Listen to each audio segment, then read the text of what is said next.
বুজুর্গানি মুহতারাম, হযরত উলামায়ে কেরাম, উপস্থিত বিরাদরান ইসলাম, আমরা একদিন দুনিয়াতে থাকবো না, এটা শিওর না? কোনো সন্দেহ আছে যে থাকবো না? যে এই ব্যাপারে কাহারও দ্বিমত নাই। আছে কোনো দ্বিমত? চলে যাওয়ার পরে আমাদের ঠিকানা দুই জায়গা, একটা হলো জাহান্নাম আর একটা হলো জান্নাত। আমরা সবাই জান্নাতে যাইতে চাই। জি কইছেন একজন, সবাই তো জান্নাতে যাইতে চাই নাকি না অন্য কোথাও? যে সবাই আমরা জান্নাতে যাইতে চাই। জান্নাতে যাইতে চাইলে একটা জায়গার সাথে কানেকশন থাকতে হবে। সেই কানেকশনটা হইল নবী মুহাম্মদুর রাসূলুল্লাহ সাল্লাল্লাহু আলাইহি ওয়াসাল্লাম। নবীর সাথে যাদের কানেকশন হবে ঠিকানা হবে জান্নাত, কানেকশন নাই ঠিকানা হবে জাহান্নাম। পরিষ্কার? এর মধ্যে কোনো দ্বিমত নাই। নবীর সাথে কানেকশন আছে, ঠিকানা জান্নাত।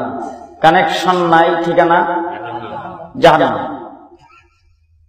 কানেকশনটা কি এটা একটু বোঝা দরকার। মোবাইল আছে হাতে, আমার সঙ্গে আপনারা কিছু কথাবার্তা বললেন, আমি কিন্তু ওয়াজ করার জন্য আসিনি, আগেই বলছি। মোবাইল আছে, মোবাইলের মধ্যে দেখবেন অপশন আছে, option Viber, imo, WhatsApp, Facebook, YouTube, Google আছে না? সব মোবাইল স্কেল এরকম মোবাইল সবাই, সবগুলির মধ্যে অপশন আছে।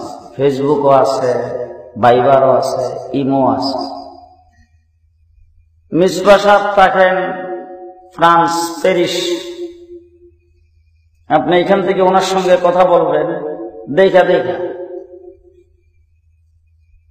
ইমো, ভাইবারে ভিডিও কল, কিন্তু ইমো ভাইবার অপশন আছে, এমবি নাই। কথা কম যায় কত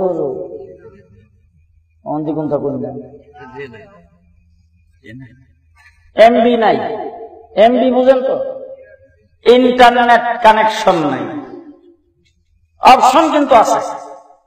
কি আছে?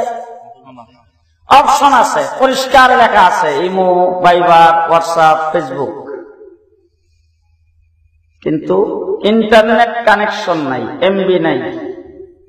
ফেসবুক চলব তো, ভাইবার চলব, হোয়াটসঅ্যাপ, ইমো, যে ফাংশন আছে কিন্তু এমবি নাই, চলবে না। খুব ভালো করে বুঝেন, আমি কিন্তু কথা খুব সাদা মাথা কথাবার্তা বলি। আমার নবীর আপন চাচা, বাপের আপন ভাই, খালাতো ভাইও না, চাচাতো ভাইও না, খাতল ভাইও না। আমার নবীর বাপ আব্দুল্লাহ, তার আপন ভাই নাম হইল আবু লাহাব। অপশন আছে, বাইরে ঘরের ভাতিজা, কিন্তু এমবি কানেকশন লাগাইছে হযরতে বেলাল। বেলাল নবীর বোন জামাই, বাগ্নি জামাই, বাতিজ জামাই, কোন সম্পর্ক আছে? বেলালের বাপ দাদা 14 গোষ্ঠীকেও মক্কায় বিয়ে করছে, কোন সম্পর্ক নাই। কিন্তু এমবি আর ইন্টারনেট কানেকশন বেলালে লাগাইছে। বেলালের ঠিকানা জান্নাত, অপশন আছে আবু লাহাবের ঠিকানা জাহান্নাম। কথা বুঝতেছেন? অপশন আছে আবু লাহাবের, অপশন আছে আবু তালেবের, অপশন আছে আবু জাহেলের, ঠিকানা হবে জাহান্নাম। ইন্টারনেট আর এমবি আছে বেলালের, ঠিকানা হবে জান্নাত। ইন্টারনেট আর এমবি আছে আবু হুরাইরার, ঠিকানা হবে জান্নাত। ইন্টারনেট আর এমবি আছে সালমান ফার্সি, ঠিকানা হবে জাহান্নাম। মক্কার সাথে কোনো সম্পর্ক নাই। আপন ভাই, বাপের আপন ভাই, চাচা জান্নাতে যাবে না। শুধু তাই না, ভালো করে শুনেন, আপনার বাড়ি জগন্নাথপুর, মদিনার থেকে কত দূরে? হাজার হাজার মাইল দূরে। জন্মগ্রহণ করছেন আমার নবীর ১৫০০ বছর পরে। বুঝছেন ভালো করে? রাসূলের দেশের সাথে আপনার সম্পর্ক নাই, জীবনে কোনোদিন সেই দেশে জানো নাই, ওই দেশের ভাষার সাথে কোনো সম্পর্ক নাই, ওই দেশের কোন একজন লোকের সাথে আপনার কোনো আত্মীয়তা নাই। আপনি এই গ্রামের মধ্যে এখানে বসবাস করেন, দিন মজুর, ক্ষেত খামারে কাজকর্ম করেন, কৃষক, নিম্ন শ্রেণীর মানুষ আপনাকে মানুষে মনে করে। কিন্তু নবীর সাথে যদি সুন্নতের মাধ্যমে, তরিকার মাধ্যমে কানেকশন লাগাইতে পারে, আমার রাসূল বলেছেন আবু লাহাব আমার চাচা, তাকে আমি সুপারিশ করতে পারবো না। আবু তালেব আমার চাচা, তাকে সুপারিশ করতে পারবো না। আমার গোষ্ঠীর কোন লোকজনকে সুপারিশ করার অধিকার আমি পাবো না। কিন্তু তুমি জন্মগ্রহণ করেছো জগন্নাথপুরে, হাজার হাজার মাইল দূরে, আমি নবীর থেকে কয়েক হাজার বছর পরে। নবী বলেন তোমাকে যতক্ষণ সুপারিশ না করব ততক্ষণ আমি নবী জান্নাতে কদম দেব না। আপনাকে সুপারিশ করে নেওয়ার আগে নবী জান্নাতে যাবেন, আপনাকে সুপারিশ করে লইয়া তারপরে যাবে। এই জন্য কানেকশন লাগাইতে হবে, ইন্টারনেট কানেকশন। কথা কয় না? বেলাল দেখতে সুন্দর, যে খুব বেশি জ্ঞানী, শিক্ষা দীক্ষা খুব বেশি, ধনী মানুষ, দামি চশমা চোখে আছে, দামি জুতা পায়, কিচ্ছু নেই। কিন্তু রাসূলুল্লাহ সাল্লাল্লাহু আলাইহি ওয়াসাল্লাম বলছেন, বেলাল জান্নাতের ভিতরে হাঁটতেছি আর তোমার পায়ের তালি শুনতেছি। বেলাল মদিনায় হাঁটে, জান্নাতের ফেরেশতারা তার পায়ের তালি শুনে। Internet connection. এই জন্য সব কিছু থেকে নবীর মহব্বত অন্তরে বেশি থাকতে হবে। হযরত আবু বকর সিদ্দিক নাম শুনছেন তো? ছেলের নাম আব্দুর রহমান। আবু বকর সিদ্দিকের নাম্বার হইল এই উম্মতের মধ্যে ১ নাম্বার। কয় নাম্বার? ছেলের নাম আব্দুর রহমান। ভালো করে বুঝেন, সাদা মাথা কথা। আব্দুর রহমান কাফের, মুসলমান হয়নি। আবু জেহেলের সাথে মুসলমানদের বিরুদ্ধে, বাপের বিরুদ্ধে, নবীর বিরুদ্ধে যুদ্ধ করার জন্য আসছেন বদরের যুদ্ধে। আবু বকর সিদ্দিক নবীর সাথে, নবীর পক্ষে যুদ্ধ করার জন্য নামছেন বদরের যুদ্ধে। আবু বকর সিদ্দিক নবীর পক্ষে, আবু বকর সিদ্দিকের ছেলে আব্দুর রহমান নবীর বিরুদ্ধে। কথা বুঝতেছেন? যুদ্ধ হয়ে গেছে, মুসলমান জয়যুক্ত হয়েছে। ৩১৩ জন মুসলমান জয়যুক্ত হয়েছে। ১,০০০-এর বাহিনী কাফের পরাজয় বরণ করেছে। পরাজয়ের পরে আব্দুর রহমান ইসলাম কবুল করেছেন। বাপ বেটা ২ জন একসাথে বসছে, বৈশা কথাবার্তা বলতেছে। আব্দুর রহমান বলতেছেন, আব্বা, যুদ্ধের ময়দানে যখন নামছি, প্রচন্ড বেগে যুদ্ধ যখন চলতেছে, তখন বেশ কয়েকবার আপনাকে একদম আমার তলোয়ারের কাছাকাছি পাইছি, কিন্তু আপনি আমাকে দেখেন নাই, আমি আপনাকে দেখছি। ওই মুহূর্তে আমার তলোয়ারের মধ্যে ধারও ছিল, আমার গায়ে শক্তিও ছিল, আর আপনাকে আমি গর্দানটার মধ্যে কূপ দিলে ১ কূপে কেটে ফেলাইতে পারতাম। কিন্তু যখন আপনাকে কাছে পাইছি আর আপনার গর্দানে তলোয়ারটা মারব, এমন সময় আপনার চেহারার প্রতি আমার নজরটা পড়ার সাথে সাথে মায়া লেগে গেছে। আপনি বাবা, সেই কথাটা আমার মনে হয়েছে। ছোট সময় আপনি আমাকে লালন পালন করেছেন, না খায় আপনি আমাকে খাওয়াইছেন। আমি যখন কান্দি তখন কুলে লয়ে আমাকে ঝুলাইছেন, আমার মুখের মধ্যে, ঠোঁটের মধ্যে চুমু খাইছেন। এই কথাগুলি আমার তখন মনে হওয়ার সাথে সাথে তলোয়ার আপনার গর্দানে নামাইরা তলোয়ারটা ফিরিয়ে ফেলছি। হযরত আবু বকর সিদ্দিক কথা শোনা মাত্র ডাক দিয়ে বলেন, এই বেটা শোন, ওই যুদ্ধের ময়দানে যদি আমি তোর দেখতাম আর পাইতাম, তোর গর্দান কাটতে আমার ১ সেকেন্ড তো দেরি হইতো না। তার কারণ হলো তোর ভিতরে আমি বাবার মহব্বত জন্মাইছে। আমি যদি তোরে দেখতাম তাইলে নবীর মহব্বত আমার অন্তরে বেশি, তোর মতো ছেলের গর্দান কাটতে আমার সময় লাগবে না। ছেলের মহব্বত বেশি না বাবার মহব্বত বেশি না রাসূলের মহব্বত বেশি? হযরত উমর ইবনে খাত্তাব, তার ছেলে হইল হযরত আব্দুল্লাহ ইবনে উমর। ২ জন একসাথে বসে কথাবার্তা বলতেছে।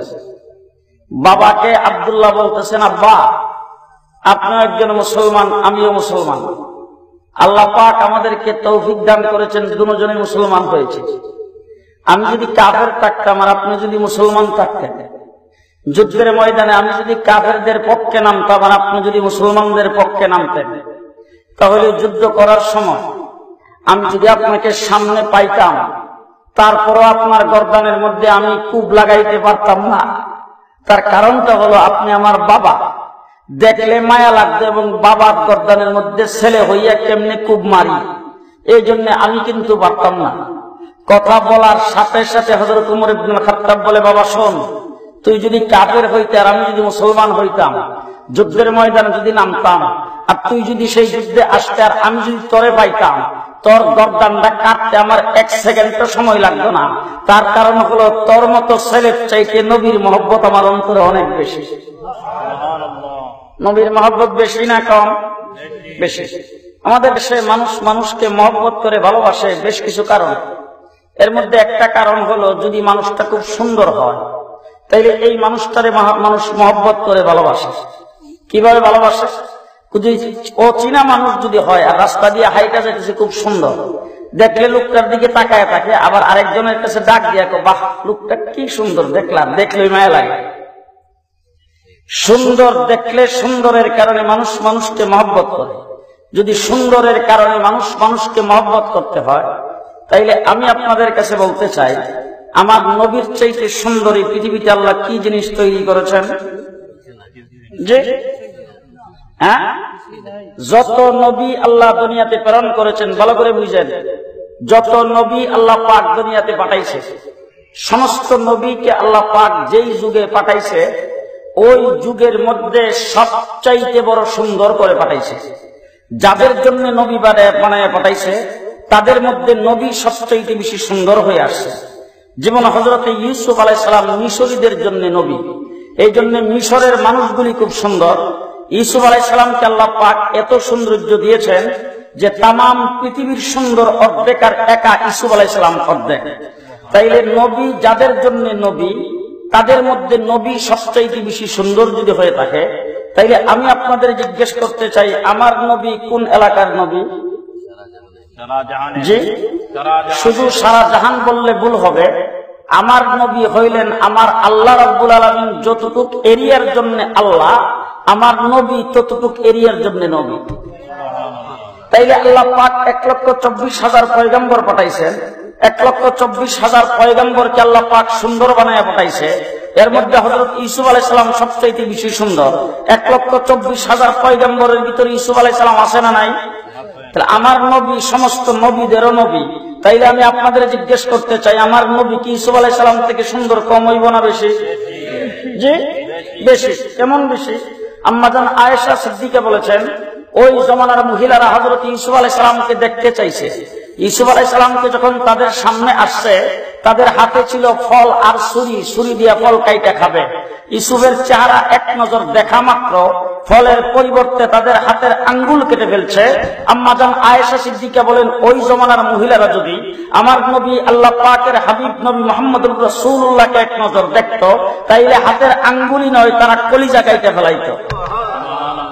আমার নবী ইউসুফ থেকে সুন্দর বেশি না কম? বেশি। এবার জিজ্ঞেস করতে চাই, রাসূলুল্লাহ সাল্লাল্লাহু আলাইহি ওয়াসাল্লাম বলেছেন, জান্নাতের হুরদের সৌন্দর্য সম্পর্কে হুজুর বলেছেন যে জান্নাতের একটা হুর, এই যে কাইল্লা আঙ্গুলটা, এই চিকন আঙ্গুলের মাথাটা যদি আসমানদারে ছিদ্র করে দুনিয়ার দিকে একটা দান পরিমাণ যদি রাখে, তাইলে গোটা দুনিয়ার সূর্যের আলো অন্ধকার হইয়া তাদের আঙ্গুলের মাথার আলোতে সারা পৃথিবী আলোকিত হবে। তাইলে জান্নাতের হুর কত সুন্দর! কথা কয় না? জান্নাতের হুর কত সুন্দর, এটা আপনাদের কাছে ব্যাখ্যা বিশ্লেষণ দিয়ে বোঝানো যাবে না, দৃষ্টান্ত স্বরূপ শুধু এইটুক বললাম। তাহলে এত সুন্দর জান্নাতের হুর, আমার নবী হুরদেরও নবী। হুরের চাইতে আমার নবীর সুন্দর কম হইব না বেশি? জি। আচ্ছা, এখন আপনি চন্দ্র এবং সূর্য দেখতে আলো কেমন দেয়? সারা একটা সূর্য সারা পৃথিবীকে আলোকিত করে। তাইলে আমার নবী চন্দ্র সূর্যেরও নবী। তাহলে চন্দ্রের সূর্যের চাইতে আমার নবীর আলো কম না বেশি? জি, যদি বেশি হয়ে থাকে তাহলে তাম পৃথিবীর সমস্ত আলো, সমস্ত জ্যোতি, সমস্ত সুন্দর চাইতে আমার নবী হলেন সবচাইতে বেশি সুন্দর। তাইলে সুন্দরের কারণে যদি কেউ কাউকে ভালোবাসতে হয় তাহলে আমার নবীকে সবচাইতে বেশি ভালোবাসা লাগবে, ঠিক কিনা? এবার আসেন দেখি, মানুষ আজকাল একজন আরেকজনকে ভালোবাসে যদি লোকটার খুব বেশি শক্তিশালী হয়, শক্তি থাকে, শক্তির কারণে মানুষ ভালোবাসে। আপনাদের দেশে বাসে না? জি। আর এমনি অন্তর দিয়া ভালো না বাসলেও লোকটার সামনে গেলে সালাম কালাম খুব ভালো করে দেয়, দিয়া তার সামনে হাত পাও নাড়ে না, দুই হাত দূরাত করে দাঁড়ায়, একটু সরে গেলেই দূরে এসে কয় কবে জানি মোর বলাই জানে, কয়নি এরকম? তাহলে ঠেকটা হইলেও লোকটারে ভালোবাসে তার শক্তির কারণে, ঠিক না ঠিক? শক্তির কারণে যদি কেউ কাউকে ভালোবাসতে হয় তাহলে আমার নবীকে আল্লাহ পাক 4000 পুরুষের শক্তি দিয়ে দুনিয়াতে তৈরি করেছেন। তাইলে শক্তির কারণে যদি আপনি কাউকে ভালোবাসতে হয় তাহলে আমার নবীকে সবচেয়ে বেশি ভালোবাসতে হবে, ঠিক না ঠিক? হুজুর আকরাম সাল্লাল্লাহু আলাইহি ওয়াসাল্লামের গায়ের শক্তি খুব ভালো করে শুনেন। রাসূল সাল্লাল্লাহু আলাইহি ওয়াসাল্লামের জমানায় একজন পালোয়ান ছিল, নাম ছিল রুকানা। রুকানা রাসূলের দরবারে এসে বলতেছেন, মুহাম্মদ তুমি নাকি নবী? বলা হয়, তো নবী যদি হয়ে থাকো তাইলে আমার সঙ্গে একটু কুস্তি লড়ো দেখি, তুমি যদি আমার সঙ্গে কুস্তি লড়া পারো তাইলে মনে করবো তুমি নবী। হুজুর আকরাম সাল্লাল্লাহু আলাইহি ওয়াসাল্লাম বলেন ঠিক আছে। রাসূল সাল্লাল্লাহু আলাইহি ওয়াসাল্লাম কি কুস্তি লড়ার ট্রেনিং দিয়েছে কোন সময়?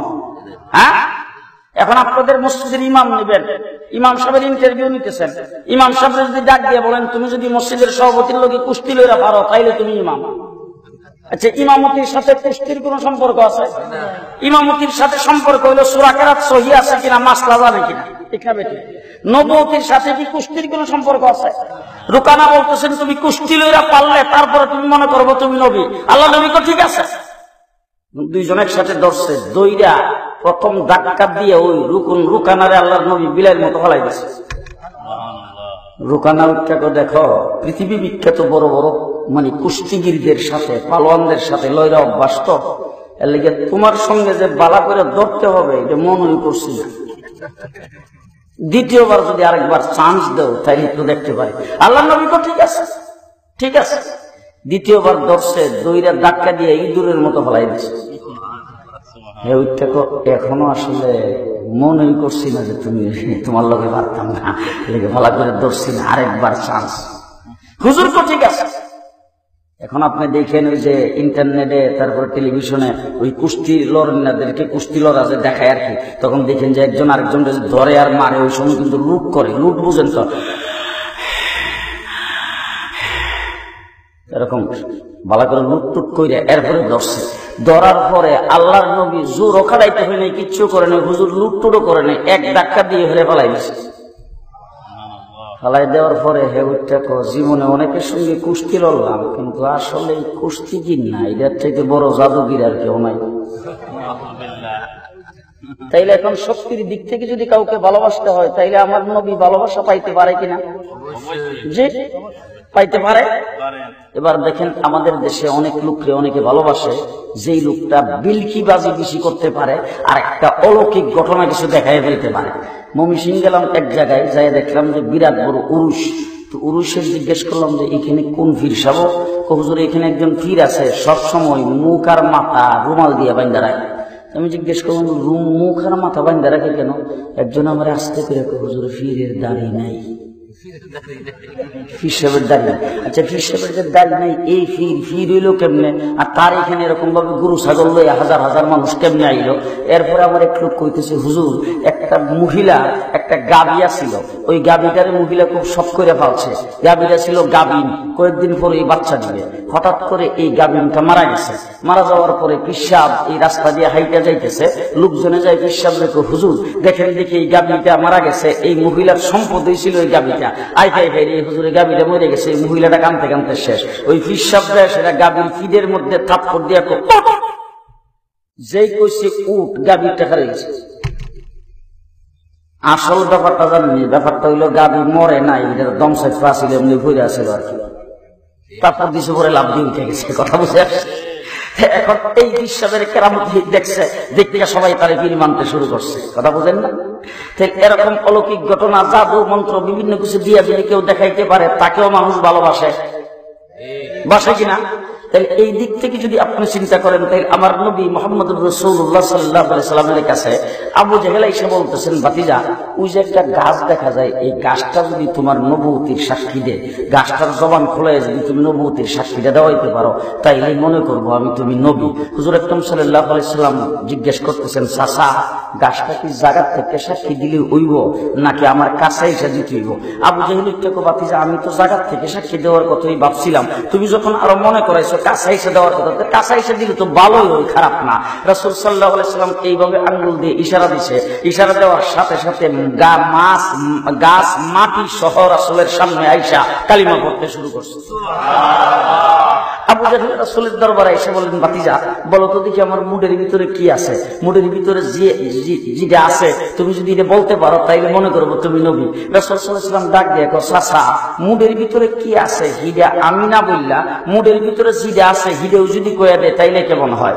আবু জাহেল কয়, ভাতিজা আমি তো ভাবছিলাম যে তুমি কয়ে দিবা মুডের ভিতরে কি আছে, এখন হিডারে দিয়া যদি বলাইতে পারো তাইলে আরো ভালো হয়। আল্লাহর নবী আঙ্গুল দিয়ে ইশারা দিছে, মুডের ভিতরের পাথর জবান খুলে গেছে, ডাক দিয়ে বলে যে, ও আল্লাহর হাবিব, আমরা কয়েক খন্ড পাথরের টুকরা আপনার চাচা আবু জাহেলের মুডের ভিতরে আমরাও পড়ে নিলাম লা ইলাহা ইল্লাল্লাহু মুহাম্মাদুর রাসূলুল্লাহ।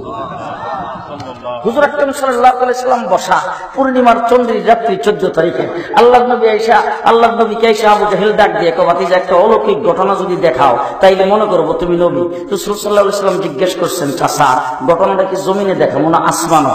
আল্লাহর নবী জিজ্ঞেস করার পরে চাচা আবু জাহেল উঠে, আমি তো জমিনের কথাই ভাবতে আসছিলাম, তুমি যখন আসমানের কথা মনে করাইছো আসমানে দেখাইলে তো আরো ভালো হয়। রাসূলুল্লাহ সাল্লাল্লাহু আলাইহি সাল্লাম খোলা আকাশের নিচে যায় খারইয়া পূর্ণিমার চন্দ্রীর রাত্রি 14 তারিখের হুজুর আঙ্গুলটা এইভাবে ইশারা দিছে, আকাশের চন্দ্র দুই ভাগ হয়ে দুই দিকে পড়ে গেছে। সুবহানাল্লাহ।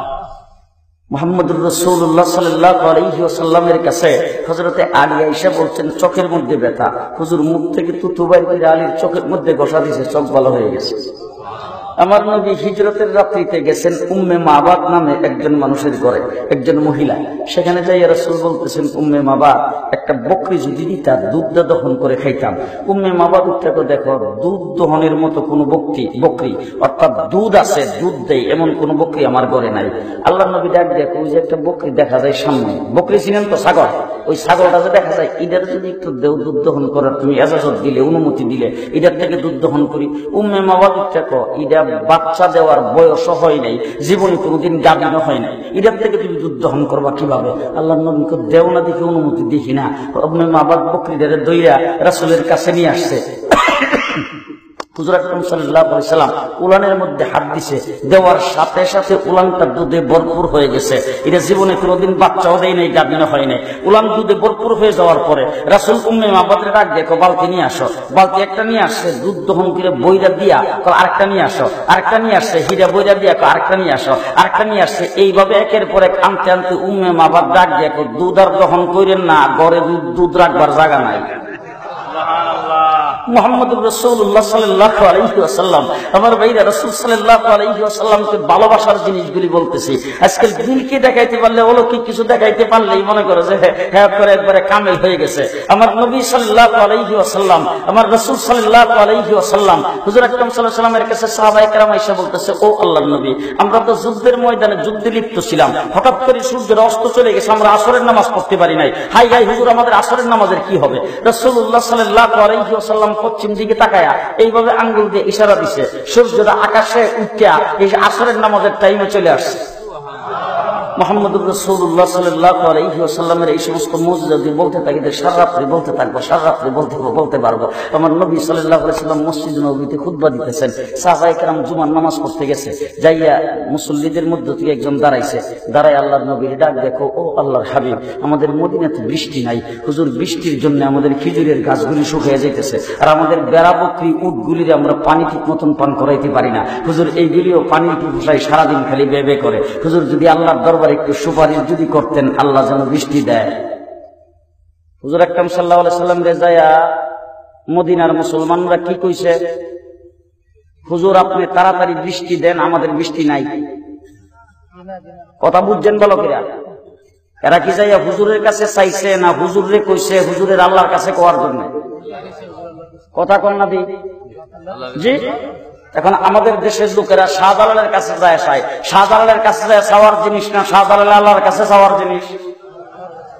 যেরকম কোন বুজুর্গের কাছে যাবেন, সেই বুজুর্গের উসিলা দিয়ে আল্লাহর দরবারে চাইতে পারেন, বুজুর্গের কাছে চাওয়া যাবে না। ঠিক না ঠিক? সাহাবায়ে কেরাম যায় বলতেছেন হুজুর মদিনাতে বৃষ্টি নাই, যদি আপনি মেহেরবানি করে একটু আল্লাহর দরবারে সুপারিশ করতেন মদিনাতে বৃষ্টি হইতো। হুজুর আকরাম সাল্লাল্লাহু আলাইহি ওয়াসাল্লাম ওই মিম্বরে বসে আল্লাহর দরবারে হাত উঠাইছে, হাত উঠাইয়া তারপরে বলছেন আল্লাহ মদিনাতে বৃষ্টি নাই, মদিনাবাসী আমার কাছে সুপারিশ করছে তোমার কাছে বলার জন্য বৃষ্টি দিতে, আল্লাহ তুমি মদিনাতে বৃষ্টি নাজিল করো। যখন এই কথা বলছেন বলার সাথে সাথে সাহাবায়ে কেরাম বলেন হুজুর হাত উঠাইয়া মোনাজাত করতেছেন, এমন সময় যে বৃষ্টি পড়া শুরু করছে, খিজুরি পাতার ছানির ফাঁকে দিয়ে বৃষ্টি পইরা রাসূলের মাথা ভিজা নাক বায়া পানি পড়তে আরম্ভ করছে। মোনাজাত এখনো চলতেই আছে। হুজুর আকরাম সাল্লাল্লাহু বৃষ্টি যখন পইরা ভিজে গেছে, এরপরে হুজুর মোনাজাত শেষ কইরা তারপরে চলে গেছে, মুসল্লিরও বাড়িতে চলে গেছে, বৃষ্টিতে ভিজে গেছে। কিন্তু আল্লাহ বৃষ্টিরে ডাক দিয়ে কইছে যেই হাত বৃষ্টি নাজিল হওয়ার জন্য উঠছে ওই হাত ফিরা উঠার আগ পর্যন্ত বন্ধ হইস না। এখন দেখা গেছে শুক্রবার দিনও বৃষ্টি, শনিবারও বৃষ্টি, রবিবারও বৃষ্টি, সোমবারও বৃষ্টি, মঙ্গলবারও বৃষ্টি, বুধবারও বৃষ্টি, বৃহস্পতিবারও বৃষ্টি, পরে শুক্রবারও বৃষ্টি। বৃষ্টির পানিতে ফেক কাদা ভাঙ্গিয়া মুসল্লিরা আইসা নামাজ পড়তে, আইসা আল্লাহর নবী খুতবা দেওয়ার জন্য মিম্বরে উঠছে, রাসূলের সামনে মুসল্লি দাঁড়ায় হুজুর বেড়া বকরি কোনো কিছু বানবার জায়গা নাই, সারা মদিনাতে সব জায়গার মধ্যে পানি লেগে গেছে। হুজুর আল্লাহর দরবারে দোয়া করেন আল্লাহ যেন বৃষ্টি বন্ধ করে। রাসূল মুস্কি হাসি দিয়া মিম্বরে বসে আবার আল্লাহর দরবারে হাত উঠাইছেন, আল্লাহুম্মা হাওয়ালাইনা ওয়ালা আলাইনা, আল্লাহ মদিনাতে বৃষ্টি যা দরকার ছিল তা হয়ে গেছে, এখন যেখানে বৃষ্টির দরকার বৃষ্টিটা সরাইয়া সেই দিকে নিয়ে যাও। আল্লাহ সাহাবায়ে কেরাম বলেন আল্লাহর নবী যখন হাত উঠাইছে তখন আমার কাছে মনে হয়েছে রাসূল হাত উঠাইবার সাথে সাথে হুজুরের হাতের ধাক্কায় আকাশ থেকে বৃষ্টি সরে গেছে। আমার রাসূল সাল্লাল্লাহু আলাইহি ওয়াসাল্লাম খন্দকের যুদ্ধে খন্দক ফুটতেছেন, এমন সময় একজন সাহাবী যাইয়া হুজুরের কাপড়টা উত্তোলন করে ওই সাহাবীর কাপড় উত্তোলন করে দেখায় বলতেছেন হুজুর পেটের খিদায় সহ্য করতে না পাইরা পেটের মধ্যে একটা পাথর বাইন্ধা রাখছে। আল্লাহর হাবিব সাথে সাথে নিজের কাপড়টা উত্তোলন করে দেখায় বলছেন ও সাহাবী তোমার পেটে একটা পাথর বাঁধা, আমি রাহমাতুল লিল আলামিনের পেটে দুইটা পাথর বাঁধা। হযরতে জাবেরের বাড়ি ছিল কাছে, জাবের দৌড়ে বেগম রে যায় ডাক দেখো বেগম আল্লাহর নবী আমার বাড়ির কাছে আসছেন খন্দক খোদার জন্য, যুদ্ধ করার জন্য, আর হুজুরের পেটে এত খিদা দুইটা পাথর বাইন্ধা রাখছে, হুজুরের যদি সামান্য কিছু খাবার খেলাইতে পারতাম তাইলে এটা বিরাট বড় সুযোগ ছিল, বিরাট বড় নেকের কাজ ছিল, হুজুরের অন্তরটা খুশি হইত। বেগম ডাক দেখো দেখো সামান্য কিছু আটা গড়ে আছে আর ছোট্ট একটা বকরির বাচ্চা আছে, ওই বকরিটা এখনো জব কইরা খাওয়ার মতো বয়স হয় নাই, তবে ইচ্ছা যদি করো তাহলে সেটা জবাই করে দিতে পারো আর আটা দিয়ে রুটি বানাইতে পারি, তবে বেশির চাইতে বেশি 2 থেকে 3 জন মানুষ খাইতে পারবে, এর বেশি কিন্তু খাইতে পারবে না। কয়জন? 3 জন। তো হযরতে জাবের বকরিটারে ধরে জবাই কইরা গোশতগুলি কাইটা দিয়া বিবিরে ডাক দিয়ে বলেন বিবি এই গোশতগুলি পাক করো আর আটা দিয়া রুটি বানাও, আল্লাহর নবীকে যায় দাওয়াত করে নিয়ে আসে। বেগম আবার খুব চালাক, বেগম স্বামীরে ডাক দেখো দেখো তুমি যে সরল মানুষ, তুমি যাই আল্লাহর নবীর খুশিতে যাই আসলে ও হুজুর সরের আমার বাড়িতে দাওয়াত এরকম ভাবে জোরে আওয়াজ করে যদি করতেন আশেপাশের সাহাবীরা সবাই শুনবে, তো এখন সবাই শুনলে আল্লাহর নবীও কিন্তু লজ্জা পাবে, সবাই থইয়া কেমনে আসে, ঠিক না বেটি? আর হেরাও মনে মনে ভাববে যাদের শুধু হুজুরের দাওয়াত দিল আমরাও তো ফেটে কি আমরা নিল না। এই জন্য হুজুরে যায় তুমি আস্তে করে কানে কানে বইলা হুজুরে চুপচাপ নিয়ে আইসো, আর খাবারের পরিমাণটা হুজুরে একটু বুঝাইয়া বলল, কারণ আমরা স্বামী স্ত্রী 2 জন, আল্লাহর নবী একজন, 3 জন হইলে তো 3 জনের খাবার হইতে আছে, কথা বুঝেন? তো হযরতে জাবের যায় আস্তে করে আল্লাহর নবীর হুজুর আমার বাড়িতে চলেন, সামান্য কিছু খাবারের ব্যবস্থা করছি, আমার বাড়িতে দাওয়াত। আল্লাহর নবী আস্তে করে যখন কানে কানে শুনছে, শোনা মাত্রই খন্দকের দিকে মুখ কইরা ও খন্দকের সাহাবীরা চলো সবাই জাবেরের বাড়িতে দাওয়াত। সবার পেটে খিদা, তো দাওয়াত খাইলার হুঁশ আছে, বেলসা কুদাল যা ছিল সব ফালাইয়া থইয়া আল্লাহর নবীর পেছনে সব রওনা। হযরতে জাবের দৌড়ে আগে আগে বাড়িতে গেছে, যাইয়া বেগমরে ডাক দিল। জাবেরের হুঁশ নাই, বেগমরে ডাক দিয়ে বেগম জানালার পর্দাটা একটু সরাইয়া দেখ। বলে কি হইছে? বলে আল্লাহর নবী খন্দকের সমস্ত সাহাবী নিয়ে রওনা করছে। বেগম ডাক দিয়ে জিজ্ঞেস করতেছে, হুজুরের দাওয়াতটা আমি যেভাবে কইছিলাম সেইভাবে দিছিলাম? বলে হ। তাইলে হুজুর এরপরে কি করছে? বলে হুজুর আর আমার কোনো কিছু জিজ্ঞাসা করার প্রয়োজন মনে করে নাই। হুজুর কান দিয়া শুনছে আর মুখ দিয়া বিরাট বড় আওয়াজ করে হুজুর সবাই দাওয়াত করে ফেলছে, আমার কিছু জিজ্ঞাসাও নাই। যেই মাত্র কইছে আমার কিছু জিজ্ঞাই নাই, বেগম ডাক দিয়ে তোমার যদি কিছু জিজ্ঞাই না থাকে, হুজুর নিজের থেকে দাওয়াত করে থাকে, তুমি খামাখা টেনশন করতেছো কোন কারণে? হ্যাঁ, তোমার কি টেনশন আর আমার কি টেনশন? আইতে দাও, যে দাওয়াত করছে হে কি ব্যবস্থা করবো। দাওয়াত কি তুমি করছো না রাসূলে করছে? রাসূল যদি দাওয়াত করে দেয় তোমার টেনশনের কি কারণ? আল্লাহর নবী বাড়ির ভিতরে প্রবেশ করেই জাবের ডাক দেখো, যাবে পাক হইতেছে কোথায়? পাকের ঘরে আমার নিয়ে যাও তো। আল্লাহর নবী পাকের ঘরে গিয়ে যাইয়া জাবের দেখো নিজ দিয়া সোলার আগুনটা বন্ধ করবা না, একের পর এক লাকড়ি দিবা, আগুন যেন জ্বলতে থাকে, আগুন যেমন জ্বলতে থাকে। হুজুর আকরাম সাল্লাল্লাহু আলাইহি ওয়াসাল্লাম সাহাবায়ে কেরামের দিকে মুখ করে কও, সাহাবীরা সবাই একসাথে আসলে তো ধাক্কা ধাক্কি হবে, 10 জন 10 জন করে আসো। খাওয়ান আছে কয়জনে? জি হুজুর কো 10 জন 10 জন করে আসো। 10 জন 10 জন করে সাহাবী আল্লাহর নবীর ডাকে আসতে শুরু করেছেন। আল্লাহর নবী 3টা করে রুটি, পরিমাণ মতো গোশত। কয়টা রুটি? 3টা করে রুটি, পরিমাণ মতো গোশত এক একজন সাহাবীকে দিতে শুরু করেছেন। 2.5 থেকে 3000 সাহাবী পেটে ভরে খাওয়ার পরে দেখা গেল একটা রুটি আর এক টুকরা গোশত কমে না। মুহাম্মদুর রাসূলুল্লাহ সাল্লাল্লাহু আলাইহি ওয়াসাল্লামের মুজিজা। হযরত আবু হুরায়রার পেটে খুব ভীষণ খিদা। সাহাবায়ে কেরাম রাসূলুল্লাহ সাল্লাল্লাহু আলাইহি ওয়াসাল্লামের দরবারে লেখাপড়া করতেন। মাদ্রাসার নাম হলো আসহাবে সুফফা। কি মাদ্রাসা? আসহাবে সুফফা। এই আসহাবে সুফফার বোর্ডিং এর ছাত্র সংখ্যা হইল সর্বনিম্ন 70, সর্বোচ্চ 200। বুঝেন নাই? বোর্ডিং এর ছাত্র সংখ্যা। আর বোর্ডিং এ যে পাক শাকের কোনো ব্যবস্থাই নেই। দান দক্ষিণা যদি কেউ কিছু করতো তাইলে সেইগুলি খিজুরের না দিত। বই আসহাবে সুফফার মাদ্রাসার সামনে একটা খুঁড়ি কুপা ছিল, ওই খুঁড়িটার মধ্যে খিজুরের সরাডাইনা বাজ্জাত হয়ে যেত। এখন যদি আমি সেখানে থাকতাম তাহলে আমি কিন্তু যাইয়া জটকান পেট না বরৎকান খাইতাম। কিন্তু সাহাবায়ে কেরাম কি করতেন? যাই আগে খিজুরটা গমতেন, গন্যা দেখতেন যে খিজুর আছে 35টা, লোক হইল 70 জন, জনে কয়টা করে পড়ে? অর্ধেকটা কইরা। তো ওই সাহাবী অর্ধেকটাই খাইতো, খাই আর বাকি সাহাবীরা কইতো আমার অর্ধেকটা আমি খাইছি, তোমরা যায় খাও। কথা বুঝেন নাই? তো ওই মাদ্রাসার ছাত্র হইলেন আবু হুরাইরা। বোর্ডিং এ খাবারের কোনো ব্যবস্থা নাই। আবু হুরাইরা যায় দেখে মসজিদের মধ্যে হুজুর একা একা বসা। আবু হুরাইরা সবার সামনে তো সব কথা বলা যায় না, হুজুর যখন একা বসা আছে মনের কথাটা এখন কম যে করে যায় আস্তে করে কাছে বসে বইয়া কানে কানে করে, হুজুর পেটের খিদায় পেটের সামলাটা দিকে লেগে গেছে, হুজুর একটু দাঁড়াইতে পারে না, হুজুর খুব কষ্ট হইতেছে। এই কথাটা হুজুর বইলা মসজিদ নবীর কোনার মধ্যে যে চুপচাপ বসে দিছে আর মনে মনে ভাবতেছে, আল্লাহ নবীর দরবারে তো অনেক সময় অনেক হাদিয়া তোফা তো আসে, হাদিয়া আইলে যেহেতু হুজুর আমার পেটের খিদার কথা জানাইছি, হুজুর আমার না দিয়া খাইতে না। একটু পরে দেখে একজন লোক আসতেছে, হাতের মধ্যে একটা কাপ। কাপ বুঝেন তো? তখন কি চা ছিল? তখনকার জমানায় কাপ দেখলে মানুষ কি মনে করতো? এটার মধ্যে দুধ। কথা বুঝেন? আবু হুরায়রার দিকটা কেমনে চাইতেছে, মনে মনে ভাবতেছে, দুধের কাপটা হাতে লইয়াও হুজুর আমারে ডাক দিয়ে দুধটা খাইতে দিব, কারণ দয়াল নবী তো। হুজুরের পেটে খিদা থাকলো, হুজুরের যেহেতু আমি জানাইছি এই জন্য হুজুর নিজে আগে খাইত। আচ্ছা, 1 কাপ দুধ খাইলে পেট না বললো, অন্তত অনেক দিন যাবত যে কিছু খাই না, একটা তো পেটের মধ্যে বললো কিছু। কথা বুঝতেছে না? বোধহয় না ঘুমাইতেছে।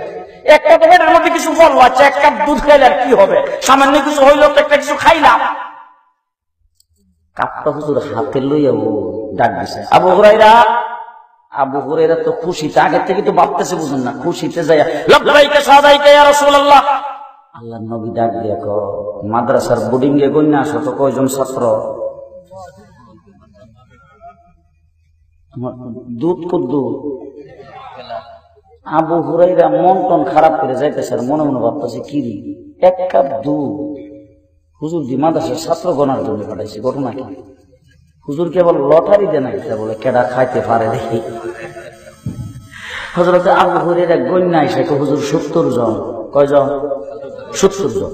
আল্লাহ নবী আবু হুরায়রার হাতে দুধের কাপটা দিয়া এক কিনার থেকে সবাইরে পান করা।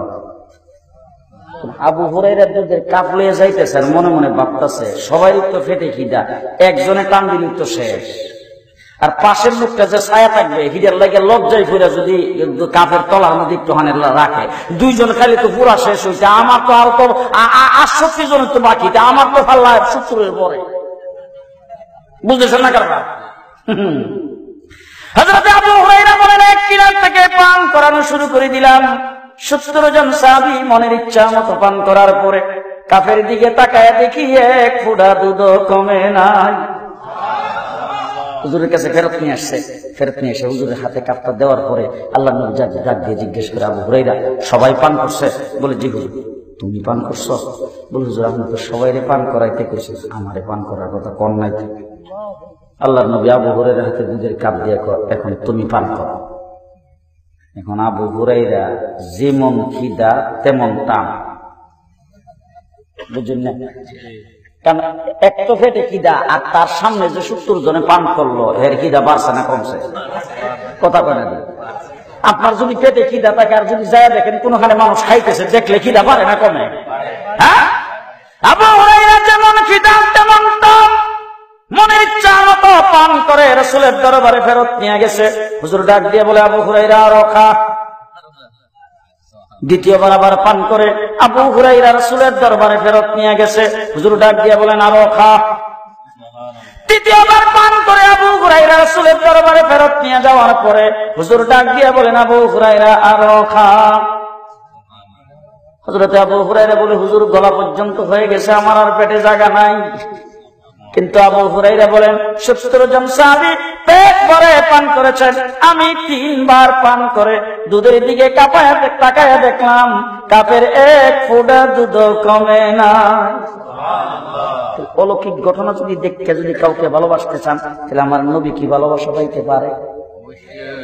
আসতে কইলে আর জোরে জ্ঞান বুদ্ধির দিক থেকে যদি কোনো মানুষকে মানুষ ভালোবাসে, আজকাল যদি আপনাদের এলাকায় একজন জ্ঞানী মানুষ যদি হয় তাহলে লোকটারে মানুষ মহব্বত করে না, ভালোবাসে না?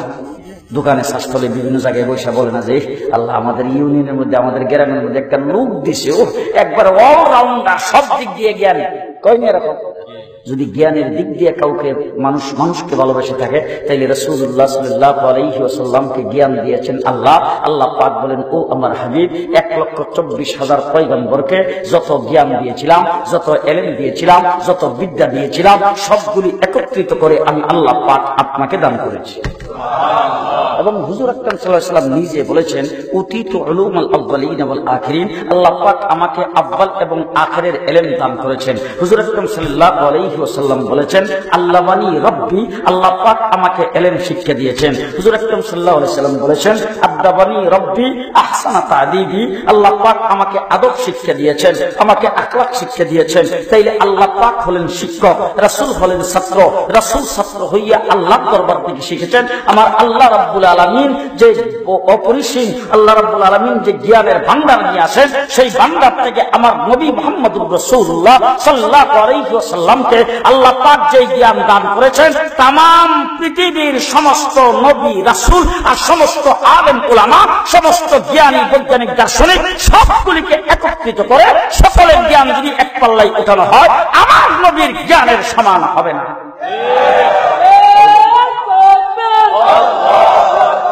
তাইলে জ্ঞানের দিক থেকে যদি ভালোবাসেন তাইলে রাসূল সাল্লাল্লাহু আলাইহি ওয়াসাল্লামকে ভালোবাসতে হবে কিনা?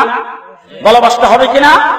এই জন্য আমার ভাইরা হুজুর আকরাম সাল্লাল্লাহু আলাইহি ওয়াসাল্লামকে ভালোবাসতে হবে। এখন আবার আল্লাহ পাক বলেছেন, যে আয়াতটা আমি আপনাদের সামনে তেলাওয়াত করেছিলাম সেই আয়াত সম্পর্কে একটু কথা বলেই শেষ। লাকাদ কানা লাকুম ফি রাসূলিল্লাহি উসওয়াতুন হাসানা, তোমার জিন্দেগি সকাল সন্ধ্যা রাত্র দিন 24 ঘন্টা, তুমি জন্মের থেকে মৃত্যু পর্যন্ত তোমার সারাটা জীবন চলতে ফিরতে তুমি যত সমস্যার সম্মুখীন হইবা, তুমি যত কিছু তোমার সামনে পেশ করবা, তুমি যত কাজকর্মে অংশগ্রহণ করবা, সমস্ত কাজে কর্মে তোমার জন্য আদর্শ হইল আমার নবী মুহাম্মদুর রাসূলুল্লাহ। সকল কাজকর্মে আদর্শকে নবী মুহাম্মদুর রাসূলুল্লাহ। এখন আপনি বলবেন হুজুর আমি তো সকালবেলা উঠিয়া এই সিরামিশি বাজারে যাই খারুইবার পরে এই এলাকার লোকজন যাদের বাড়িতে কাম আছে তারা আইসা আমাকে কামলা হিসাবে নিয়ে যায়। আমি হইলাম একজন দিন মজুর। এই দিন মজুর হিসাবে মানুষের বাড়ি বাড়ি যাইয়া হুজুর কাজ করি। আমি দিন মজুরের ব্যাপারে রাসূলকে আদর্শ আমি উলামায়ে কেরামকে সাক্ষী রেখে বলে গেলাম, হাদিসের কিতাব তালাশ করে দেখেন আমার রাসূল সাল্লাল্লাহু আলাইহি ওয়াসাল্লাম দিন মজুর হিসাবে ইহুদির কুয়ার থেকে পানি উঠাইছে। তাহলে দিন মজুরের জন্য রাসূল আদর্শ। এখন আপনি বলবেন হুজুর আমি তো একজন টেইলার, খলিফা, দর্জি, বাজারের মধ্যে আমি কাপড় সিলাই মানুষের। রাসূলুল্লাহ সাল্লাল্লাহু আলাইহি ওয়াসাল্লাম নিজের কাপড়টা নিজে বানায়া পরেন, নিজের কাপড়টা নিজে সিলাইয়া পরেন। আল্লাহর নবীকে জিজ্ঞেস করেছেন, ও আল্লাহর হাবিব আপনি যে কোনো একজন ব্যক্তিকে কাপড়টা দিয়ে দিলে সেই কাপড়টা আপনার মাপ অনুযায়ী সুন্দর করে বানায়া তারপরে আপনার হাতে দিয়ে দিবে, আপনি নিজের কাপড়টা নিজে বানান কেন? রাসূলুল্লাহ সাল্লাল্লাহু আলাইহি সাল্লাম বলেন, শোনো কিয়ামত পর্যন্ত আমার নবুয়তি চলবে আর আমার উম্মতের ভিতরে হাজার হাজার লক্ষ লক্ষ কাপড় সিলাই না দর্জি হবে। ওই দর্জির কাছে মানুষ যখন কাপড় সিলাইতে যাবে তখন তাকে যেন কেউ অবহেলা না করে, আর দর্জি যেন এই কথা মনে করে যে আমার রাসূলও দর্জি ছিল, কাপড় সিলাইতো। এই দর্জির জন্য আমি আদর্শ, সে আদর্শ রাখার জন্য এই কাজটা করেছি। তাই এখন আপনি বলবেন হুজুর আমাদের এলাকায় তো অনেক মুসি আছে, অনেক লোকজন বলবে আমি মুসিগিরির কাজ করি, আমার জন্য কি আদর্শ? উলামায়ে কেরামকে জিজ্ঞেস করে দেখেন হাদিসের মধ্যে আছে রাসূল নিজের জুতাটা নিজে সিলাই করে, হুজুরের নিজের জুতাটা নিজে সিলাই করে। আল্লাহর নবীকে জিজ্ঞেস করেছেন হুজুর আপনার জুতাটা আপনি সিলাই করেন কারণটা কি? জুতা একজনকে দিয়ে দিলে আপনাকে সিলাই করে দিয়ে দিবে, আপনি রাহমাতুল লিল আলামিন বিশ্ব নবী। রাসূল সাল্লাল্লাহু আলাইহি ওয়াসাল্লাম বলেন, ও আমার উম্মত ভালো করে শোনো, কিয়ামত পর্যন্ত কোনো নবী নাই, আমার উম্মতের ভিতরে হাজার হাজার লোক হবে যারা মিরপুর বাজারে বসে, বিশ্বনাথ বাজারে বসে, জগন্নাথপুর বাজারে বসে রাস্তার কিনারে জুতা সেলাই করবে। তাকে যেন তো অবহেলা না করে, দুর্ব্যবহার তার সাথে না করে, সে যেন জুতা সেলাইবার জন্য গেলে মনে করে আমার নবীও মুসি ছিল, জুতা সেলাই তো। এই জন্য মুসির জন্য আমি আদর্শ হয়ে থাকার জন্য এই কাজটা করেছি। আমার ভাইরা প্রত্যেকটা ডিপার্টমেন্টে তাকায় দেখেন রাসূল সাল্লাল্লাহু আলাইহি ওয়াসাল্লাম আদর্শ। আমার ভাইরা এখন আপনি দেখেন আমাদের ঘরে কাজের লোক আছে না নাই? আছে না? অনেকের ঘরে কাজের লোক আছে না, কাজের ছেলে আছে, মেয়ে আছে। আজকাল পেপার পত্রিকায় ফেসবুকে বিভিন্ন জায়গায় দেখা যায় অহরহ কাজের মেয়ের উপর নির্যাতন, কাজের ছেলের উপর নির্যাতন, লোহার শিক গরম করে তাদের শরীরের মধ্যে লাগাই দেওয়া হচ্ছে। মুহাম্মদুর রাসূলুল্লাহ সাল্লাল্লাহু আলাইহি ওয়াসাল্লাম ঘরে গেছেন, ঘরে যাইয়া রাসূল সাল্লাল্লাহু আলাইহি ওয়াসাল্লাম দেখেন বারিরা নামে রাসূল সাল্লাল্লাহু আলাইহি ওয়াসাল্লামের একজন বান্দি ছিল, সেই বান্দি শুইয়া ঘুমাইতেছে আর ঘামতেছে গর্বের মধ্যে। হুজুর আকরাম সাল্লাল্লাহু আলাইহি ওয়াসাল্লাম যাইয়া হাত পাঙ্কাটা হাতে লইয়া বারিরা দেয়, সুবহানাল্লাহ আসতে কইন, মানুষ যেমন বাইরে থেকে না আসুন। কারে ভাঙ্কা করে? কারে ভাঙ্কা করে? সর্বনাশ, আমরা তো এখন বান্দিরে ভাঙ্কা গিয়ে আমাদের কাজের কোন লোক একটু সহযোগিতা করলে আমরা মান সম্মান পাই। কথা বলেন, বান্দিরে ভাঙ্কা করতেছে। আম্মাজান আয়েশা সিদ্দিকা আয়েশা রাসূল সাল্লাল্লাহু আলাইহি ওয়াসাল্লামের ডাক দিয়ে কয়, ও আল্লাহর নবী আপনারা রাহমাতুল লিল আলামিন, আপনি এসে ঘরের মধ্যে বাড়িরা বান্দি তারে আপনি ভাঙ্কা করতেছেন, বাড়িরা আপনাকে ভাঙ্কা করে আপনি বাড়িরা ভাঙ্কা করতেছেন। হুজুর আকরাম সাল্লাল্লাহু আলাইহি ওয়াসাল্লাম কয়, এক নাম্বার কথা শোনো, বাড়িরা আমি যখন ঘুমাই, ঘুমের মধ্যে গরমের মধ্যে যখন আমি ঘামি তখন বাড়িরা কি করে? বলে বাড়িরা আপনারে ভাঙ্কা করে। হে এখন ঘুমাইতেছে, আমি তারে ভাঙ্কা করে ওই আমার তার বদলা দিলাম। এক নম্বর। দুই নম্বর কাজটা কি? আমার উম্মতের ঘরে এরকম কাজের লোক হবে কিয়ামত পর্যন্ত, তাদের জন্য আমি আদর্শ রেখে গেলাম আমি নিজে কাজের মহিলার সাথে কি ব্যবহার করেছি।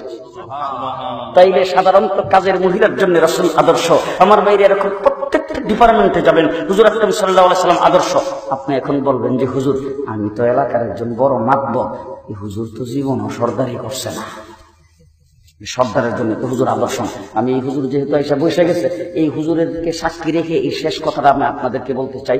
এই আসমান জমিনের নিচে আল্লাহ পাক যত নবী রাসূল তৈরি করেছেন, আর আব্বাল আলবাল থেকে আখের পর্যন্ত যত মানুষ আসছে আর যত মানুষ আসবে, তামাম পৃথিবীর মধ্যে সবচাইতে বড় সর্দার বানায় আল্লাহ পাক আল্লাহর হাবিবকে দুনিয়াতে পাঠাইছে। চাইতে বড় সর্দার আর পৃথিবীতে আসেই নাই। হুজুর আকরাম সাল্লাল্লাহু আলাইহি ওয়াসাল্লামের বয়স মাত্র 21 মতান্তরে 25। ওই সময় মক্কা শরীফে বাইতুল্লাহ শরীফের ঘর তৈরি করতেছেন, এমন সময় হাজার আসওয়াদ পাথরটা এখন যেখানে ফিট করা আছে এই বরাবর আপনারা গিয়েছে সুমাদের, ওই হাজার আসওয়াদ পাথরটা ওই জায়গা পর্যন্ত গাঁথনিটা হওয়ার পরে, গাঁথনি বুঝেন তো, এই জায়গা পর্যন্ত যখন বিল্ডিং এর কাজ করছেন, করার পরে এই জায়গার মধ্যে পাথরটা কোন গোত্রের সর্দারের হাতে রাখবে এই নিয়ে বা স্লোগান, এরপরে মিছিল টিছিল শুরু হয়ে গেছে। কি মিছিল? আমার গোত্রের সর্দারকে পাথর রাখতে না দিলে আমি কিন্তু যুদ্ধ বাজায় দেব। আর এক দলের লোকজনকে আমার গোত্রের সর্দারকে পাথর রাখতে না দিলে বাইতুল্লাহর কিনারে কোনো সময় আসতে দেব না। এই শুরু হয়ে গেছে সব। শুরু হয়ে যাওয়ার পরে এখন এরা সবাই মুরব্বীরা মিল্লা একদিন একটু বুদ্ধিমাতার ভিতরে আইছে। বুদ্ধিটা কি? সবাই একজন আরেকজনকে কই একটা কাজ করো, আল্লাহর ঘর তৈরি করা লইয়া আর হাজার আসওয়াতের মতো এত দামি একটা পাথর রাখা লইয়া আমরা যুদ্ধ করব। আর যুদ্ধটা এমন পর্যায়ে হচ্ছে, আমরা দেশে জীবন দেখেন যে একদল আরেক দল, এক গ্রাম আরেক গ্রাম, এক গোষ্ঠী আরেক গোষ্ঠী যখন ঝগড়া লাগে তখন কি করে? আপনারা দেশের খবর আমি জানি না, আমরা এলাকার মধ্যে দেখছি রেল লাইনের পাথর বস্তা ভরে না বাড়ির থেকে দেয় কথা। এরপরে বাজার থেকে মুলি ছিলেন তো চিকন চিকন মুলি শুকে না থুয়ে দিছে করো, কোন সময় লাগে ঠিক নাই। মক্কার লোকেরা এরকম পাথর টাথর লইয়া তলোয়ার তোলার দাঁত টাত দিয়া রেডি, কোন সময় লাগে ঠিক নেই। এখন মুরব্বীরা মিল্লা কয়েকটা কাজ করো, কালকে সকালবেলা উঠতে যারে বাইতুল্লাহর সামনে সর্বপ্রথম পাওয়া যাবে তারে দিয়ে আমরা ফয়সালা করব। তো সব মুরব্বীরা যাইয়া দূর থেকে তাকাই গেছে, দেখি কে আসে। দেখে আল্লাহর নবী মুহাম্মদ বিন আব্দুল্লাহ আইসা হাজির। রাসূলদের দিককেও সবাই ডাক দিয়ে বাতিজা পাইছি আসলে 25 বছর পর্যন্ত তোমার কোনো বাটফারি সেটারই তো দূরের কথা, কোনো মিথ্যা কথা বা কোনো মহিলার সাথে ইফতিজিং এই সমস্ত কোনো কাজ কারবারে তোমারে পাইছে। তোমার মতো সৎ মানুষ আমরা জীবনে দেখছি না, জীবনে কোনো ইতিহাসে বসছিও না। তোমার যখন পাইছে খুব ভালো হয়েছে। বাতিজা একটা কাম করো, এই ফাতরটা লয়ে হইল গন্ডগোল, তুমি একটা ডেট দিয়ে ফেলাও কোন মাসের কত তারিখে তুমি বিচারটা করবা। আমরা দেশের 2 গ্রামে বা 2 গোষ্ঠীর গন্ডগোল লাগিয়ে গেলে সর্দার মাতবরা যায় কি করে, চেয়ারম্যান মেম্বাররা যায় সেটা করে বিচার মানায়। বিচার মানে একটা ডেট করে আগামী মাসের 15 তারিখে বিচার হইব। 15 তারিখ পর্যন্ত এখন যুদ্ধ বিরতি, গন্ডগোল আর নাই। সবাই যে শিরামিশি বাজারও আসা যাওয়া করতারে কথা কয় ঠিক আছে ঠিক। বাজার যায় সবাই দোকানপাট খুলছে, কি ও ঘটনা কি? বলে ঘটনা বিচার মানামানি হয়েছে, আগামী এত তারিখে বিচার। এখন রাসূল সাল্লাল্লাহু আলাইহি ওয়াসাল্লাম কইতেছে তুমি যদি একটা ডেট দিয়া দাও তা আমরা সব মহল্লার মধ্যে জানাই দিলাম যে মুখ তারিখে বিচার হইব ডেট। আল্লাহর নবী ডাক দিয়ে এত বড় সাধারণ বিষয় নিয়ে ডেটের দরকার নাই, ফয়সালা এখনই হইব।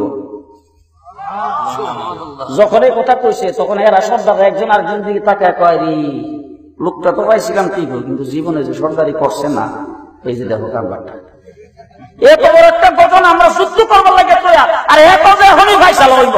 আল্লাহ নবী ডাক দিয়ে ফয়সালা এখনই করতেছে, একটা চাদর আনেন। যখন চাদর আনেন কইছেন তখন এরা আরো ব্যক্তি বসে, এরা একজনের দিকে আরেকজনের ছায়া শক্তি দিয়ে বলে আশ্চর্য কাণ্ড। গুন্ডগুলো হইল ফাতর লইয়া হেদিকে চাদর আনো। আপনারা কথা বুঝছেন না? গুন্ডগুলোটা কি লইয়া? ফাতর লইয়া। আচ্ছা ফাতরের লোকে চাদরের সম্পর্ক এরা বুঝি দেখি চাদরের কথা নিক। চাদর আনছে, পরে চাদরটা বিছিয়ে দিয়া আল্লাহ নবী ধাক্কা দিয়ে ফাতরটারে চাদরের মধ্যে ওখানে উঠাই দিয়া আপনারা যত গোষ্ঠীর যত সর্দার আছেন, আরো যদি কোনো ফাতি সর্দার বাড়িতে বাজারে বন্দর তাই এর ডাক্কা লইয়া চাদর চতুর্দিক দিয়ে দৌড়েন। জায়গা তো বড়, অসুবিধা কি রক্ষে চতুর্দিক দিয়ে ধরে। সমস্ত সর্দাররা মিলাদ দর্শে ধরে যখন উপর দিকে উঠাইছে বরাবর হওয়ার পরে রাসূল ধাক্কা দিয়ে ফাতরটা জায়গা মতন রাখিয়া হুজুর আকরাম সাল্লাল্লাহু আলাইহি ওয়াসাল্লাম ডাক দিয়ে কয়েছে বলেন তো দেখি আপনাদের কোন গোত্রের সর্দারের ফাতরটা এই জায়গায় রাখলো। আর একজনের দিকে আরেকজন তাকে কেউ তুমি রাখছো না আমি রাখছি, গিয়ে ওইটাকে দৌড়বে, আমরা সবাই একসাথে তো রাখলাম। আল্লাহ নবী ডাক দিয়ে এখন বলেন তো দেখি কোন গোষ্ঠীর লোক কোন গোষ্ঠীর গন্ডগোল আছে। সবাই ডাক দিয়ে আমরা সবাই একসাথে সম পরিমাণে রাখছি, আমাদের কারোর সাথে কোনো গন্ডগোল নাই। আমার নবী আসমানের নিচে জমিনের উপরে তামাম কায়নাতের ভিতরে সবচাইতে বড় সর্দার বানায় আল্লাহ পাক রাসূলকে প্রেরণ করেছেন। সর্দারের জন্য রাসূল আদর্শ, মন্ত্রী মিনিস্টারের জন্য রাসূল আদর্শ, সৈনিকের জন্য রাসূল আদর্শ, ইমামতির জন্য রাসূল আদর্শ, মুসলমান জুতা সেলাই মুসির জন্য রাসূল আদর্শ, কাজের মেয়ের জন্য রাসূল আদর্শ। আমার নবী পৃথিবীর মানে যত মানুষ আছে দিন মজুর দিন কামলা তাদের জন্য রাসূল সাল্লাল্লাহু আলাইহি ওয়াসাল্লাম আদর্শ। এমন কোন দিক নাই যেটা রাসূলের জিন্দেগিতে নাই। আজকে আপনি বলবেন যে হুজুর আমি তো শিরামিশি বাজারে, অথবা আমি মিরপুর বাজারে, অথবা আমি বিশ্বনাথ বাজারে, হুজুর আমি একজন ব্যবসায়ী, আমার ব্যবসার জন্য কি আদর্শ আছে? এখন আপনি যদি রাস্তার কিনারে দাঁড়ায় যদি মাল বিক্রি করেন আপনাকে বলে হকার, এরকম হকারদের জন্য রাসূল কি আদর্শ? উলামায়ে কেরামকে জিজ্ঞেস করে দেখেন, আমার নবী মুহাম্মদুর রাসূলুল্লাহ সাল্লাল্লাহু আলাইহি ওয়াসাল্লাম রাস্তার কিনারে দাঁড়ায় মাল কিনছেন, মাল বিক্রি করেছেন। হাদিসের মধ্যে আছে হুজুর আকরাম সাল্লাল্লাহু আলাইহি ওয়াসাল্লাম এক্সপোর্ট ইম্পোর্টের ব্যবসা করেছেন। হুজুর মক্কা থেকে মাল কিনে নিয়ে গেছে, অন্য শহরে নিয়ে বিক্রি করছে, সেখান থেকে মাল কিনে আইনা মক্কায় বিক্রি করেছেন। রাসূলুল্লাহ সাল্লাল্লাহু আলাইহি ওয়াসাল্লাম ব্যবসা প্রতিষ্ঠানে চাকরি করেছেন, হুজুর ম্যানেজার ছিলেন, হুজুর বাকিতে মাল কিনছেন, বাকিতে মাল বিক্রি করছেন। ব্যবসার এমন কোন দিক নাই যেটা রাসূলের জিন্দেগিতে নাই। আমার রাসূল সাল্লাল্লাহু আলাইহি ওয়াসাল্লাম হলেন অলরাউন্ডার। আপনার 3.5 হাত বডি থেকে শুরু করে আপনার পরিবার, আপনার সমাজ, আপনার রাষ্ট্র, আপনার যাবতীয় সবকিছু যত কাজকর্ম আপনি করবেন, সারা দিনের যত কাজ আপনার সম্মুখে আসবে, সকল কাজ রাসূলের আদর্শ, রাসূলের জিন্দেগির ভিতরে সেই কাজের জন্য আদর্শ মানুষ হিসাবে রাসূলকে পাওয়া যাবে। এই জন্য হুজুর আকরাম সাল্লাল্লাহু আলাইহি ওয়াসাল্লামের নীতি আদর্শ মেনে চলা।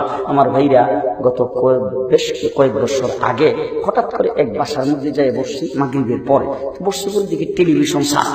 তো আমার বন্ধু মানুষ, তো আমার যাওয়ার কথা বারবার ফোন করতেছে, বলতেছে যে গেলাম, যাওয়ার পরে বসছি, পরেই দেখি টেলিভিশন চলতেছে। আমি বললাম যে কি দেখতেছি? ব্রাজিলের ফিলাররা ফুটবল খেলা নামছে, দেখি। ওই কথার ভিতর দিয়ে আমি তারা বললাম যে বন্ধ করেন। বন্ধ করতে করতে 2-3 মিনিট এর ভিতরে আমিও তো কিছু দেখছি। দেখার ভিতরে দেখলাম ব্রাজিলের খেলোয়াড়রা যে খেলতে নামছে আর কি, এরা 2 সাইড দিয়ে মাথা কামায়া মাইস্কানরা গোড়ার ফিডেল লাগানছে। আল্লাহু আকবার। 1 সপ্তাহ পরে ঢাকা শহরে তাকায় দেখি অধিকাংশ কলেজ ইউনিভার্সিটি যুবক ছেলেদের মাথার চুল গোড়ার ফিট। যখন আমি জিজ্ঞেস করতেছি যে গোড়ার ফিডেল লাগান যে মাথার চুল কাটলো, হে অনুসরণ করলো কারে? আসতে দিত জি ব্রাজিলের খেলোয়াড়দের হাসরের ময়দানে হুজুর লোক উঠবো। অহন্দি কথা কোন যে তুমি ব্রাজিলের খেলোয়াড়দের মতো মাথার চুল কাটছ, হাসর হবে তোমার ব্রাজিলের খেলোয়াড়দের। ঠিক না ঠিক? এই জন্য আমি আপনাদের জিজ্ঞেস করতে চাই, রাসূল সাল্লাল্লাহু আলাইহি ওয়াসাল্লামের হাতের আঙ্গুল ছিল কয়টা? হুজুরের আঙ্গুলের মাথার তো বোধহয় নখ জীবন আছে, হুজুরেরও নখ আছে। আচ্ছা, আমরা যেমন নখ বাড়ে, হুজুরের নখ কি বাড়ত? হুজুর বোধ জীবনও কাটছেন, আসতে করি হুজুরও কাটছে। তাইলে আপনি আমার হাতের আঙ্গুলের মধ্যে জীবন নখ, আমি যদি নখ কাটতে চাই তাইলে আমাকে চিন্তা করতে হবে রাসূল কেমনে কাটছে। তাইলে আপনি রাসূলের উম্মত। কথা বুঝতেছি না। আগামীকাল দোকান পাড়ে বইয়া বিভিন্ন জায়গায় বসে বা মিসবাবের ডাক দেখেন, কোন মৌলবী আল্লাহ ইতানের নাম ওয়াজ 100 বার কয়েন, আর সামনে মিসবাবের কয়ে দেন দাওয়ার জন্য না দেয়, বড় বিপদে আছে। দাওয়াত লই বিপদ, দাওয়াত না দিলে বড় শান্তি পাই। কথাটা বুঝে আসছে? নখ কাটার ব্যাপারে রাসূল আদর্শ, চুল কাটার ব্যাপারে রাসূল আদর্শ, জামা কাপড় পরার ব্যাপারে রাসূল আদর্শ, খাওয়ার ব্যাপারে রাসূল আদর্শ, পানি পান করার ব্যাপারে রাসূল আদর্শ। আপনার 3.5 হাত বডিকে জিন্দা রাখতে এবং আপনার সারাদিন পারিবারিক সামাজিক সমস্ত কাজকর্মের ব্যাপারে রাসূল আদর্শ। রাসূল সাল্লাল্লাহু আলাইহি ওয়াসাল্লামের জিন্দেগি মাইনা কাজ করলে আপনি নবীর উম্মত। ঠিক না বেটি? শুধু রবিউল আব্বাল মাসে জিলাপির দাম বাড়ায়েন না, আর খিচুড়ি আর মারামারি লাইটেন না বাবা, মেহরবানি করে। খিচুড়ি আর মারামারি লাগেন না, জিলাপির দাম বাড়ায়েন না। এইগুলির মধ্যে 2 পয়সার কোনো দাম নাই, 2 পয়সার কোনো দাম নাই। রাসূল সাল্লাল্লাহু আলাইহি ওয়াসাল্লামের একটা সুন্নতের উপর আমল করবেন, 100 শহীদের সওয়াব। কয়টা শহীদের সওয়াব? 100 শহীদের সওয়াব। একটা সুন্নতের উপর আমল করবেন, একটা সুন্নতের উপর আমল করবেন। সুন্নত উম্মত, উম্মত সুন্নত, সুন্নত নাই উম্মত নাই। পরিষ্কার পরিষ্কার কথা। সুন্নত উম্মত, সুন্নত নাই আসতে, সুন্নত নাই উম্মত নাই। মন থাকবো তো?